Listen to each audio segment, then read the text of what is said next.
series, and I'm going to read part 1.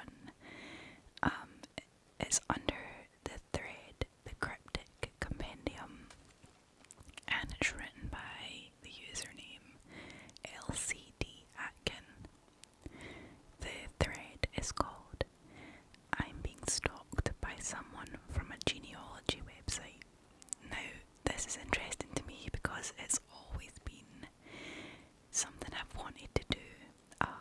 Obviously, like, you send away your sample, your DNA sample, and they tell you, like, different countries that your ancestors have been in, and different kind of genealogy traits that are linked to your family, and it always seemed quite interesting as a biologist. It's something that I'm quite interested in. But when you really think about it, you're really kind of trusted in the company that you're sending your sample away to, and this story is made me kind of doubt wanting to do this now, so I'll just get into it. So, I decided to get into genealogy when the rest of my family did. It started with my mother. She had always been curious about her origins, being adopted and never knowing much about her biological parents. One day, she bought herself a DNA test kit, hoping to find family ties we didn't know existed. I remember watching her as she carefully packed away the sample, excitement bubbling under her usual calm exterior. For her, this was more than just a hobby. It was about answering questions she'd carried with her all of her life. When the results came back, they gave her something she hadn't known she was missing, a sense of comfort, of belonging. She'd always been grateful for her adopted parents.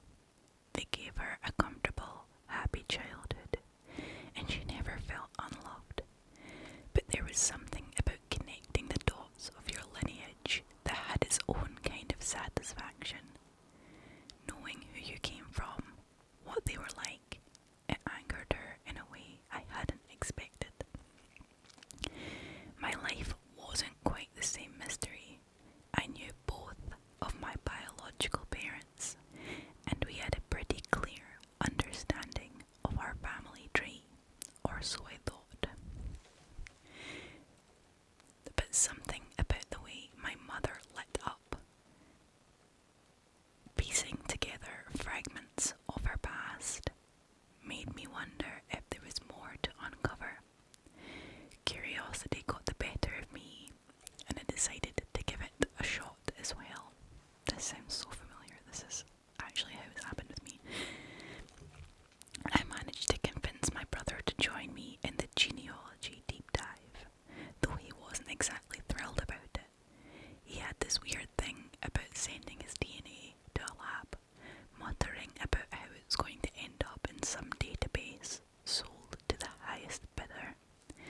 I remember him going on about giant companies selling his genetic information for God knows what. He joked about waking up one day to find some creepy clone of him wandering around. I, on the other hand, couldn't care less. I mean, sure, privacy is important, but I figured we had bigger problems in the world than worrying about some lad dick messing with my DNA. It's not like it's tied to my social security number or anything, right? Months passed without much thought. My mother continued to obsess over her family tree, filling out branches that had been blank for decades.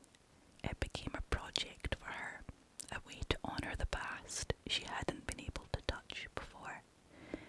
Meanwhile, my brother and I let the whole thing fade into the background.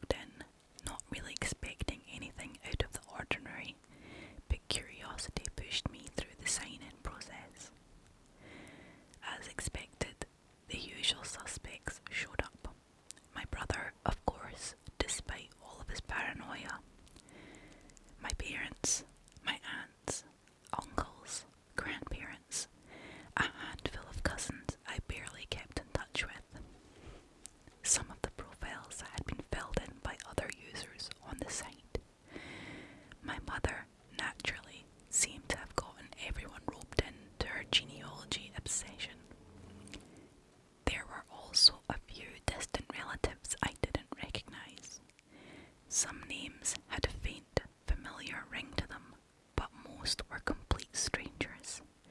Still, nothing shocking. What caught my eye, though, were the names under my mother's biological family, the ones we had never known about before. My biological grandparents were listed there, confirmed by the DNA match, but both had passed away several years ago. I wasn't sure why, but seeing their names, people I'd never met yet shared a connection with, felt strange. Like suddenly there was a gap in my life that I hadn't known existed. While scrolling through the matches, one name caught my eye. A second cousin on my mother's side named Roger. I didn't recognise it, but that wasn't surprising since the whole branch of my family was still a mystery to us. For anyone unfamiliar with genealogy, a second cousin is the grandchild of a grand uncle or aunt, so Roger would have been connected to my mother's biological family, people we had never known about until recently.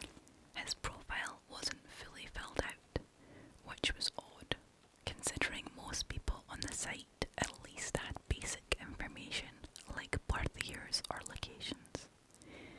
But one thing stood out clearly. Roger was alone. His side of the family tree had no other surviving members, just a series of names that faded into the past, marked with dates of death. All the other relatives on my mother's biological side were deceased. It was unsettling to see that out of an entire branch of the family, this one person was all that was left. My mother had gone into this journey hoping to connect with relatives she had never known, and now it seemed there wasn't much family left to meet. So much for her dream of reuniting with long-lost relatives. But at least she was happy, knowing where she came from, even if the connections she had hoped for were more distant than she imagined. Roger, though, a lone name among the dead, lingered in my mind. Something about it stuck with me. Roger and I were on the same level of descendants, meaning he was probably around my age. It felt strange to think that I might have a second cousin out there who I'd never met, someone who shared a bloodline with me, but was, in every other sense, a stranger. Curiosity got the better of me. I figured I'd reach out to him. According to his profile, Roger hadn't logged in for a few years, but I thought it was worth a shot anyway. Maybe he didn't know about the new matches, or maybe he just lost interest in genealogy over time. I spent a while crafting a message. I didn't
conversation drifted towards nostalgia, as it often did when we had a rare moment to talk about distractions.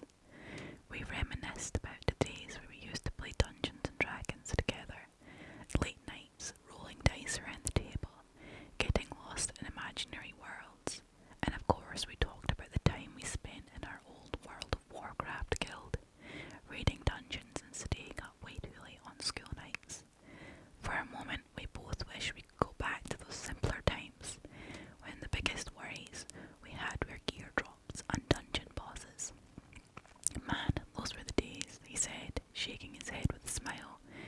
No real responsibilities, just games and good times. Yeah, I agreed, staring out of the field where the kids were playing. Sometimes I wish we could hit pause and go back, even just for a little while. He smiled at that, but then he glanced over at his wife, who was chatting with her mom, and at his kids, who were laughing with the others. Yeah, but I wouldn't trade this for the world, he said, softly, nodding towards them. As much as I miss those days, I'm thankful for what I've got now. I smiled, understanding life had changed, and while things were much more complicated now, there was a beauty in it too. Maybe I didn't have kids of my own, but I could see the fulfillment my brother had in his. It made me wonder if there was a part of my life I was missing. A little while later, my mother pulled me aside, her face lit up with the same excitement she always had when she wanted to show me something. Come on, I have to show you the apiary, she said, her voice bubbling with enthusiasm. I couldn't help but smile. My mum never did anything halfway. We walked across the yard past her blooming garden to a small corner of the property where she set up a few beehives. Italian honeybees, she announced proudly. They're the best for pollinating gardens. Did you know that they can visit up to 5,000 flowers in a single day? She was on a roll, rattling off facts about how these bees were more docile than other types and how fast they were producing honey. She even started embellishing a little, as she often did when she was really into something. You know, bees communicate by dancing. It's called the waggle dance. They can tell each other exactly where to find flowers with that. I nodded along, throwing in the occasional, "That's great, Mom," or "Wow, really?" Honestly, I was only halfway paying attention. My phone buzzed in my pocket, and instinctively I pulled it out to check. I saw an email notification pop up on the screen. "Sorry, Mom, just a second," I said, holding up a hand. "I need to make sure it's not something important for work." She gave me a quick, understanding nod, though I could tell she was eager to keep talking about her bees. As she continued discussing how the bees were already working her garden, I glanced down at my phone and opened up the email, apologising quietly again for the interruption. It wasn't a work email. The sender's address was just a string of random numbers and letters, almost like someone had smashed their hands on a keyboard. The domain it came from was just as nonsensical. The subject line, nothing to give away about what it was, just the cold, empty blank of an anonymous message. What really caught my attention, though, were the attachments.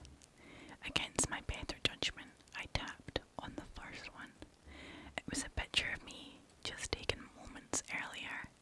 I was standing by my car, the same car that was now parked in my parents' driveway. My heart skipped a beat. I quickly swiped to the next image. Another picture of me. This time, greeting my parents in the backyard. The next one was me crouching down to hug my nephews. Their faces blurred as they darted away to play with the other kids. Then another. This one showed me standing by the grill, talking with my brother, our drinks in hand, mid-conversation. Every photo was taken from a distance, but it was clear that whoever had snapped them had been watching. I kept scrolling, my fingers shaking slightly, as each new image brought a fresh wave of dread. How long had someone been out there? How had they known I was here today?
sinking weight settle into my stomach. It wasn't just the dead chickens that disturbed me, it was the timing. I'd just received those photos moments before this happened. I fumbled for my phone, my fingers clumsy as I pulled it back out, praying that what I had seen wasn't real. But as I looked down, my heart skipped a beat. The email was still there, staring back at me. Below the string of random numbers and letters in the body of the message were 5 simple words. It's nice to see family. I stood there, feeling the world tilt around me, trying to piece everything together. The yard erupted in chaos. My aunts and uncles scrambled to usher the children inside, doing their best to shield them from the grisly sight. Some of the kids were confused, asking questions in nervous tones, while others started crying once they realized something was wrong. The adults tried to keep it together, voices hushed but frantic as they worked to keep the panic from spreading. My mother was beside herself, tears streaming down her face as she stood frozen, staring at the covered chicken pen in disbelief. Who would do this? She kept asking, her voice shaky and broken. Why would anyone do this? I put an arm around her, trying to calm her down, but her hands were trembling too much to even hold on to me. Mom, it's okay, I whispered, though I wasn't even sure that I believed that myself. We'll figure it out. Dad's handling it. Meanwhile, my father grabbed a tarp from his carriage and draped over the chicken pen, hiding the grisly scene. He worked quickly, his face grim and determined. I could tell he was upset. But he wasn't letting it show. Not yet. Not in front of everyone. For now, the goal was to keep the peace and let people get back to the gathering without worrying about what had just happened, at least until they left. But I couldn't let it go. I had to tell them what I knew.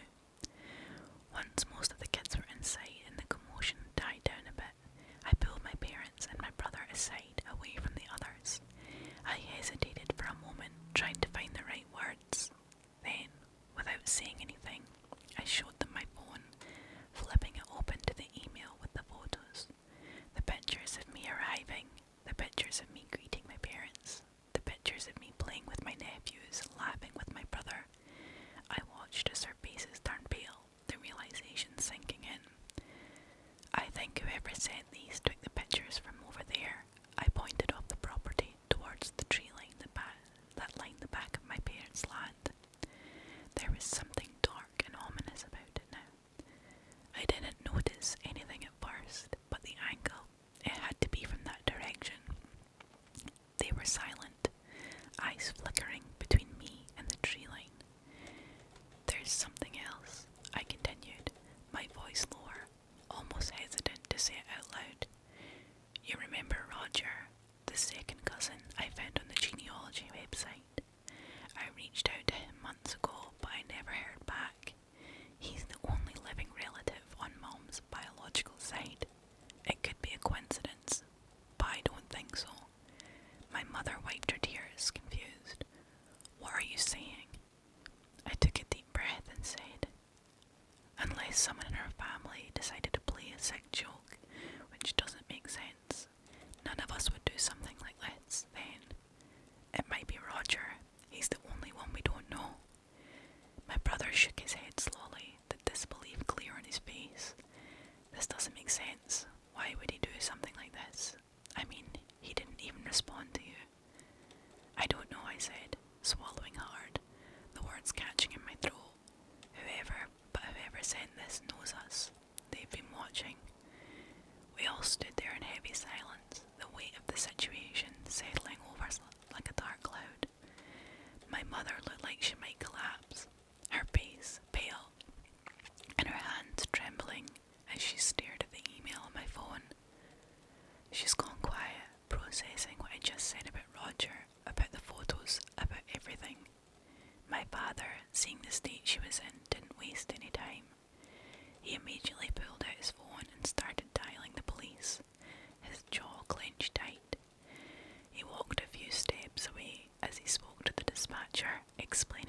this was a bad idea, he muttered, his voice tight with frustration.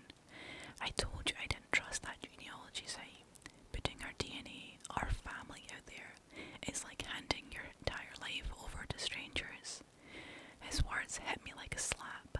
I could feel the frustration bubbling up inside of me. You think I wanted this? I snapped, trying to keep my voice down but failing. How was I supposed to predict this? I was just trying to help Mum find her family. None of us thought it would lead to this. He was angry, and so was I, but before we could say anything else, he turned away from me and started gathering his family. I'm taking them home, he said, his voice colder than I have heard in a long time. This is too much for my kids. They didn't see the chickens, and I'm not letting them get dragged into this mess or questioned by the police. Call us if you need anything, but we're leaving. My mother looked at him, panic flickering in her eyes. Please don't go, she said, her voice shaky. We're all scared, but we all need to stick together. I get that, Mom, he said, softening for a moment as he put a hand on her shoulder. But I've got to think about them, he added, nodding towards his wife and kids, who were already heading to the car. It's just too much. My father had finished the call with the police, and he walked over just in time to hear my brother say he was leaving. You don't have to go, he said, his voice warm but pleading. We can handle this together. But my brother was already set. No, Dad. I'm sorry, but I can't risk this with my family. I stood there, watching helplessly as my brother ushered his wife and kids into the car. He gave me a quick, curt nod before sliding into the driver's seat and starting the engine. Without a word, they pulled away, the car kicking up dust as they disappeared down the long driveway. The silence after they left was deafening. My parents stood there, looking smaller somehow, like the weight of everything was finally sinking in. We were left to face whatever this was, and I wasn't sure how to make any sense out of it. The police arrived about 20 minutes later, their flashing lights cutting through the fading daylight as they pulled up to the house. Two officers stepped out of their car, their expressions serious as they made their way over to us. My father met them first, shaking their hands and leading them towards the chicken coop. The rest of us hovered nearby, waiting for some sort of direction, but it was clear that none of us knew what to expect. They moved methodically, walking around the coop and the perimeter of the yard, looking for any sign of an intruder. They checked the tree line where I thought the photos had been taken, but after a while they came back empty-handed. No footprints, no sign of anyone, one of the officers said, glancing at his partner. If someone was out there, they didn't leave much behind. Frustration welled up inside me. Whoever did this had to have been watching us. They had taken photos, they had killed the chickens, but there was nothing to go on. It felt like a dead end. I pulled out my phone again, showing the officers the email I had received. This is what I got, I said, handing it over. The sender's address is just a random string of letters and numbers, and it came with these photos. They were taken right there today, whilst we were all outside. I scrolled through the pictures one by one, letting the officers see each one. The officers exchanged a look before turning back to me. And you said this started after you reached out to a relative on a genealogy website, one of them asked. Yeah, I nodded, months ago. His name is Roger, and he's the only living relative on my mum's biological side. I never heard back from him though, and now, this. I gestured to the phone and in the coop, feeling helpless. The officers took down everything I told them, writing notes and asking follow-up questions about the email and the website. We'll try to trace the email and see where it leads, one of them said. It might take some time, but we'll do what we can. They moved on questioning the rest of my family, going through each relative, asking if anyone had seen anything unusual that day. No one had noticed anything from out of the ordinary. The only thing that had drawn attention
My stomach was twisted in knots, my mind racing with every worst case scenario. Whoever had done this had been close, watching us, taking pictures, waiting for the right moment, and the police hadn't found anything, no sign of them. It felt like we were just waiting for the next move, blind to where it might come from. But I couldn't let my mum see how scared I was, so I stayed for as long as I could, sticking close to her and doing my best to offer comfort, even if it was only at surface level. When it was finally time to go, I hugged her tight, promising to check in tomorrow and reminding her to lock the doors. I got into my car and drove away, glancing nervously in the rearview mirror, half expecting to see someone lurking in the shadows. The entire drive home, my heart pounded in my chest, and the email's words echoed in my head. It's nice to see family. Even though I tried to reassure her, I was scared to my core. Every word of comfort I'd offered my mom felt like a lie, and a desperate attempt to mask a growing dread that was gnawing at me. As I drove home, the familiar winding country road seemed darker than usual, the trees on either side casting long shadows across the pavements. My mind kept replaying the events of the day, the dead chickens, the photos, that chilling email. I couldn't shake the feeling that someone was still watching and lurking out of sight. About halfway home, my phone buzzed again, jolting me from my thoughts. I instinctively reached for it, my hands trembling as I unlocked the screen. My breath caught in my throat when I saw the notification. Another email. Like the first one, the sender was a string of random characters impossible to trace. My pulse quickened and my stomach churned as I stared at the message. Drive safe. That was all it said. 2 words, but there was enough to send a cold wave of terror washing over me. My heart pounded in my chest as I looked up from the screen, scanning the empty road ahead. My headlights cut through the darkness, but everything beyond that was shrouded in shadow. Whoever had sent the email, whoever had killed those chickens, taken those pictures, they were still watching. They knew where I was, what I was doing, and now they were reaching out again, reminding me that I wasn't alone. I swallowed hard, my hands tightening on the steering wheel as I glanced nervously in the rearview mirror. I couldn't see anything out of the ordinary. No cars trailing behind me, no figures hiding in the trees. But it didn't matter.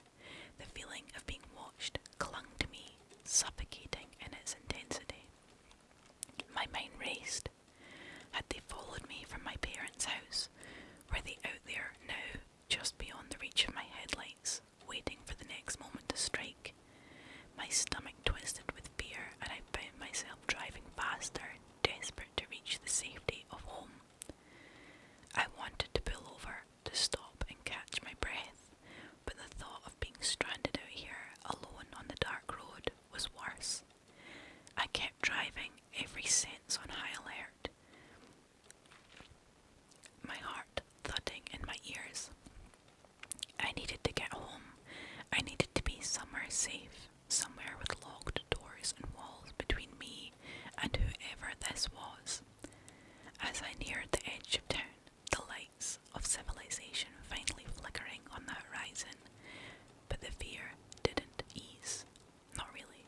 The message haunted me. Drive safe. It wasn't a threat, but it was worse somehow. It was a reminder that they were always there, always watching, and no matter where I went, I was